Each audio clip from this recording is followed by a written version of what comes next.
प्यारे शिक्षक बंधुओं एवं सहकर्मियों, आप सभी को नमस्कार।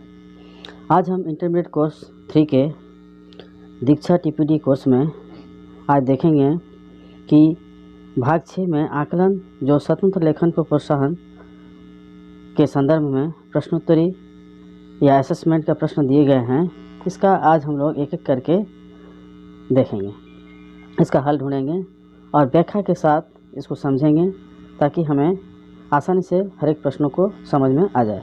तो देखिए, पहला प्रश्न क्या है। सुमन ने अपनी कक्षा 1 में बच्चों को लिखना सीखने को लेकर काफ़ी उत्साहित पाया। आपके हिसाब से बच्चों में लिखना सीखने को लेकर इतना उत्साह क्यों होगा? दिए गए विकल्पों में से सबसे सटीक विकल्प चुनें। आप एक ही विकल्प चुन सकते हैं। पहला है अपने भावों, योजनाओं और विचारों को व्यक्त करने के लिए। दूसरा है दूसरे बच्चों से संवाद करने के लिए। तीसरा है बिना याद करे सीखी हुई बातों को लिखने के लिए। और चौथा है अपनी अध्यापिका से संवाद बढ़ाने के लिए। तो मुझे यहाँ पहला सबसे सही लग रहा है, अपने भावों, योजनाओं और विचारों को व्यक्त करने के लिए।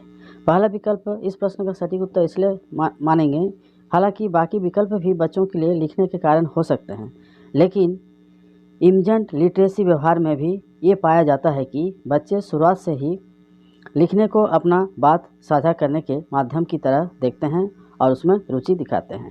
तो अब हम सबमिट करते हैं। तो देखिए, ये उत्तर आपका सही है। अब हम चलते हैं प्रश्न संख्या 2 में। इसमें हम लोग देखेंगे कि इनमें कोई दो राय नहीं है कि प्राथमिक भाषा शिक्षण में लिखना एक बहुत ही अहम कौशल है। आपके हिसाब से ऐसा क्यों है? दिए गए विकल्पों में से कोई एक चुनिए। मतलब सिर्फ एक विकल्प हमें यहाँ चुनना है। पहला है सीखी हुई जानकारी को लिख पाना।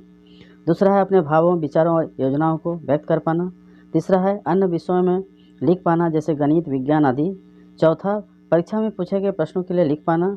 और अंतिम है पाठ्यचर्या और एनसीएफ लिखने के कौशल को अहम मानते हैं। तो इसमें भी देखिए, जैसे पहला वाला हम लोग जाने थे, तो इसमें भी वैसे ही है, अपने भावों, विचारों और योजना को व्यक्त कर पाना। हालांकि लिखने का कौशल सभी विकल्पों में जरूरी है। यहाँ जितना भी विकल्प है सभी में मौजूद है, लेकिन हमें एक विकल्प चुनना है जो सर्वश्रेष्ठ हो। लेकिन शिक्षा के उद्देश्य में यह एक अहम कौशल माना जाता है ताकि बच्चे अपने भावों, विचारों, योजनाओं आदि को खुलकर लिखित माध्यम में ही अभिव्यक्त कर सके। अब सबमिट करते हैं। हाँ, ये उत्तर भी सही है। अब जारी रखने पर क्लिक करते हुए अब हम लोग तीसरा प्रश्न को देखेंगे। Question number 3। अपनी कक्षा में बच्चों को चित्रकारी करते हुए एकता जी ने यह समझा कि चित्रकारी करना लिखना सीखने के लिए एक महत्वपूर्ण चरण है।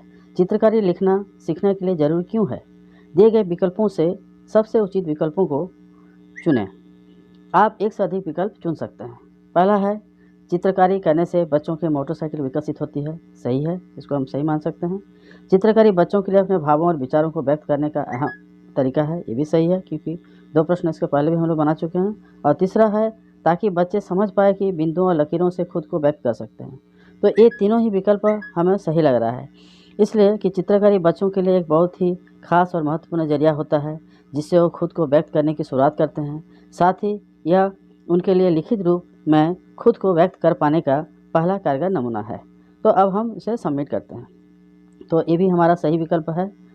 तो अब हम जारी रखते हुए अगला पृष्ठ पर चलते हैं। प्रश्न संख्या 4 देखते हैं। अपनी कक्षा में लिखना सिखाने के लिए मंजू जी हमेशा बच्चों को ब्लैकबोर्ड पर लिखी चीज़ें अपनी कॉपियों में उतारने को कहती है। इस तरह बच्चों को लिखना सिखाने से बच्चों के लिखने के कौशल पर क्या असर होगा? दिए गए विकल्पों में से सबसे सटीक जवाब चुनिए। आप एक से अधिक विकल्प चुन सकते हैं। तो पहला क्या है, बच्चे बिना समझे हर चीज़ की सिर्फ नकल उतारेंगे। ये बात सही है। दूसरा है बच्चे लिखने को सिर्फ एक और काम की तरह देखने लगेंगे। ये भी सही लग रहा है। तीसरा, बच्चे ऐसे ही सही और स्पष्ट लिखना सीख पाएंगे। और अंतिम है, बच्चे बिना सोचे बड़ों की बातों को ही लिखना सही मानेंगे। ये भी सही लग रहा है। तो अब हम इसके बारे में चर्चा करते हैं कि क्यों ऐसा सही लगा।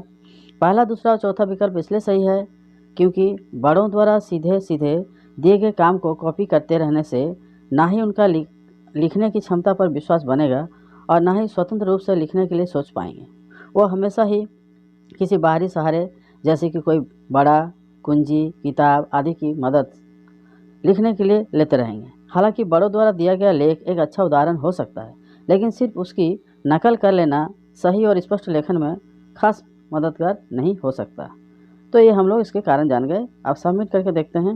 ये भी हमारा सही है। जारी रखें पर क्लिक करते हुए अगला प्रश्न पर हम लोग आते हैं।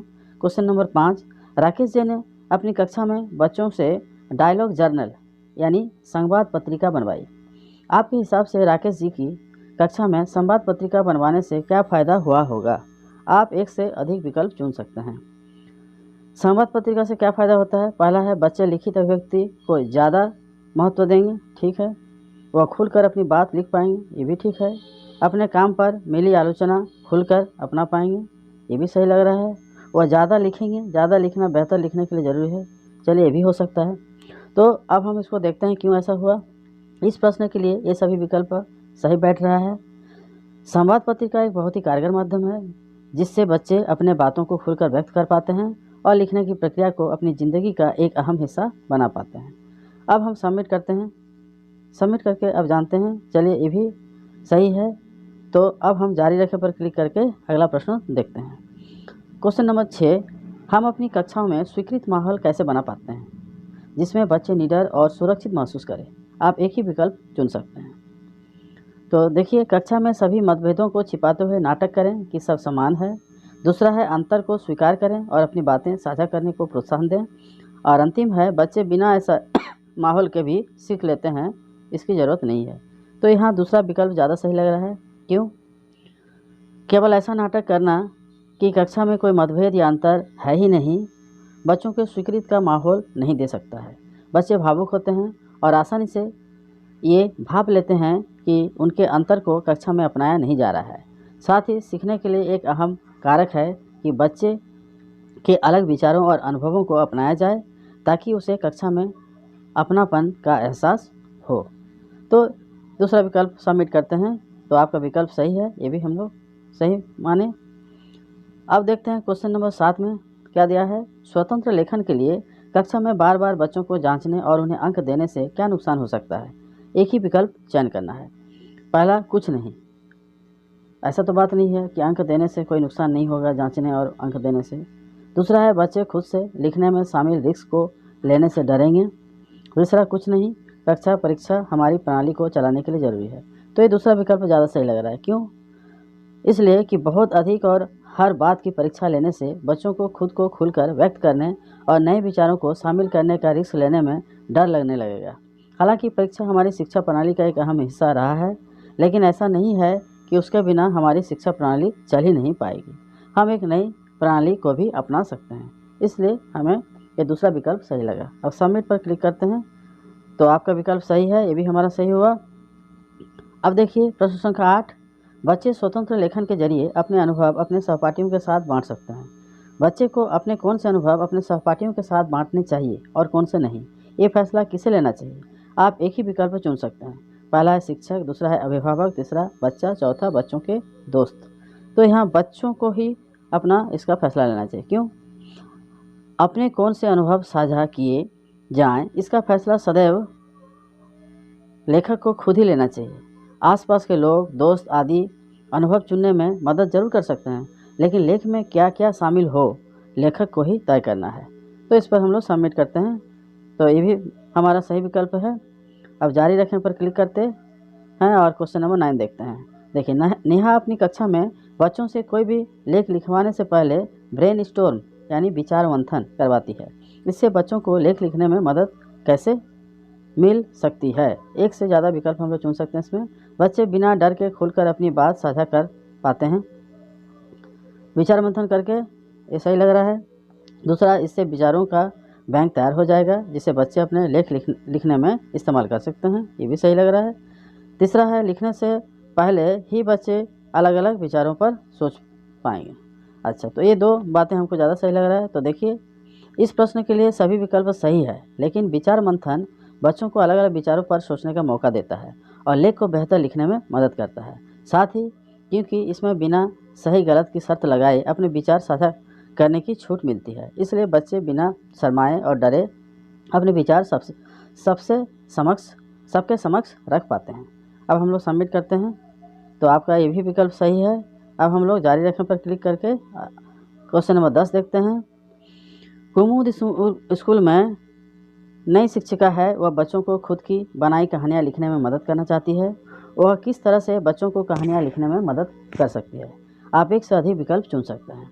पहला है कि जिस तरह की कहानी कुमुद लिखवाना चाह रही है उसी तरह की कहानियाँ बच्चों को सुनाकर, ठीक है, ऐसा हम लोग मान सकते हैं। दूसरा, बच्चों को उपयुक्त उपाख्यानों घटनाओं को साझा करने के लिए प्रोत्साहित करके, ये भी सही लग रहा है। तीसरा, कहानी को तैयार खाका खालिस्तान भरो के रूप में देना ताकि बच्चों को सिर्फ कुछ ही शब्द लिखने हो। और चौथा है चित्र और तस्वीरों का इस्तेमाल कर ताकि नए विचार सोचने और लेख लिखने को की प्रेरणा मिल सके। तो ये विकल्प भी सही लग रहा है। अब हम देखते हैं, पहला, दूसरा और चौथा विकल्प काफ़ी अच्छे सुझाव है जिसमें बच्चों को खुद की कहानियाँ लिखने में मदद की जा सकती है। बच्चे कहानियाँ सुनकर कहानी के खाके, तत्वों और लिखने के तरीके के बारे में काफ़ी कुछ समझ पाते हैं। साथ ही अपनी खुद की घटनाएं और दूसरों के अनुभव लेख लिखने के लिए काफ़ी प्रेरणात्मक स्रोत साबित हो सकते हैं। चित्र और तस्वीर नए विचारों के बारे में सोचने में काफ़ी कारगर रहते हैं। हालांकि खालिस्तान भरो जैसा खाका बच्चों को लिखने में मदद कर सकता है, लेकिन वह उनके स्वतंत्र रूप से अपने को अभिव्यक्त करने की प्रक्रिया में खास मददगार नहीं होता है। तो इस तरह से हम लोग इसको सबमिट करते हैं। तो आपका विकल्प सही है। अब हम लोग अगला प्रश्न देखते हैं। प्रश्न संख्या 11, CCR दृष्टिकोण से बच्चों के काम पर प्रतिक्रिया देने के क्या फ़ायदे हो सकते हैं। आप एक से अधिक विकल्प इसमें भी चुन सकते हैं। इसमें शिक्षक लेखन का उदाहरण बच्चों के सामने रखते हैं जिससे बच्चों को लिखने में सीधी मदद मिल पाती है। दूसरा, बच्चे को अपने काम पर रचनात्मक प्रतिक्रिया मिलती है जिससे वह लिखते रहने के लिए हतोत्साहित नहीं होते हैं। ये ज़्यादा लग रहा है सही। इस तरह से बच्चे धीरे धीरे खुद ही अपने काम को ठीक करने लग सकते हैं। ये भी लग रहा है। इस तरह से लेखन बच्चे के लिए एक सार्थक प्रक्रिया बन जाती है। ये भी सही लग रहा है। अब हम लोग सबमिट करने के पहले इसको चर्चा करते हैं कि ये बात जो हम लोग जाने ये किस तरह से हमारा प्रभावित करता है।